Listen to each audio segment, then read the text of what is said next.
बिहार के जिलों को टारगेट करने के बाद अब अपराधियों का निशाना बिहार की राजधानी पटना है, क्योंकि जिस तरीके से पटना में आपराधिक मामले बढ़ते जा रहे हैं, इस बीच की अगर बात की जाए तो पटना में जिस तरीके से आपराधिक मामले बढ़ रहे हैं, जो परसेंटेज बढ़ रहा है, उसे देखकर यही बात समझ में आती है।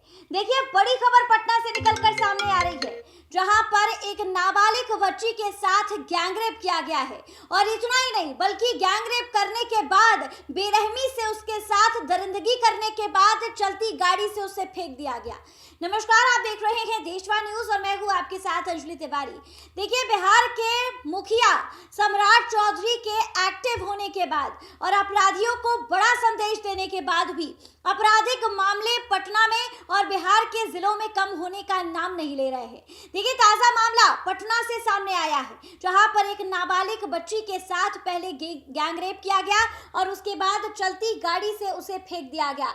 तस्वीरें जो है वो दर्दनाक है, जो हम आपको नहीं दिखा सकते, लेकिन इस पूरे वाकया को सुनने के बाद आप सोचने पर मजबूर हो जाएंगे कि आखिर हम कैसे राज्य में रह रहे हैं, कैसे देश में रह रहे हैं। पटना में चलती कार में एक 15 साल की लड़की के साथ गैंगरेप हुआ है।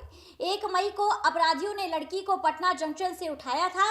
इसके बाद अलग अलग जगहों पर 2 दिन तक उसके साथ गैंगरेप किया। ज्यादा ब्लीडिंग होने के बाद अपराधियों ने उसे दानापुर जंक्शन के पास छोड़ दिया। लड़की जो है वो पीएमसीएच इलाज के लिए चली गई, जिसके बाद पुलिस ने इस मामले में 2 लोगों को गिरफ्तार भी किया है और वारदात जो है बेऊर थाना क्षेत्र के सरिस्ताबाद की बताई जा रही है। तस्वीरें आप देख सकते हैं, जहां पर पुलिस वालों के पीछे 2 लोग खड़े हैं जिनके हाथों में हथकड़ी लगी हुई है। जी हाँ, ये वही लोग हैं जिन्होंने 15 साल की उस नाबालिग बच्ची के साथ गाड़ी में रेप किया। लड़की जो है वो मोतिहारी की रहने वाली है। वो परिवार के साथ जो है विजयवाड़ा में रहती है। 1 मई को वो विजयवाड़ा से पटना जंक्शन पहुंची थी। वह 28 अप्रैल को वहां से अकेले ट्रेन से चली थी।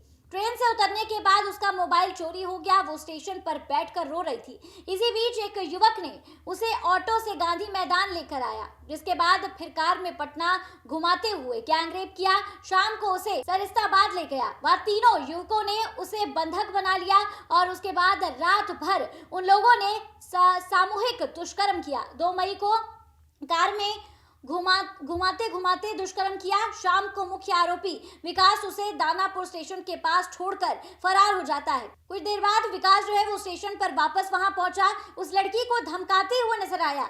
यात्रियों से विवाद देखकर दानापुर रेलवे स्टेशन को इस बात की सूचना दी गई, जिसके बाद विकास को और उसके एक और दोस्त को जो है गिरफ्तार कर लिया गया। देखिए, ये घटना जो है बिहार के जिले की नहीं है। वैसे तो इस बीच जो तस्वीरें सामने आई वो बिहार के जिलों की थी, लेकिन अब आपराधिक मामले बिहार की राजधानी पटना में भी होने लगे हैं और जो आंकड़े हैं वो चौंका देने वाले हैं। बिहार में अब रोज महिलाओं से जुड़े हुए कई सारे मामले सामने आते हैं, जहां पर महिलाओं को छेड़ दिया जाता है। वरना तो इस तरीके की जो लड़कियां होती हैं, जो कम उम्र की होती हैं, जिन्हें इतनी ज़्यादा समझ नहीं होती है, उन्हें बहला फुसलाकर इस तरीके के लोग जो है अपने साथ लेकर जाते हैं और इस तरीके से दुष्कर्म करते हैं। फिलहाल इस खबर पे आपकी क्या कुछ राय है, हमें कमेंट के माध्यम से ज़रूर साझा करें और ऐसी तमाम खबरों के लिए हमारे साथ बने रहे देशवा न्यूज़ पर।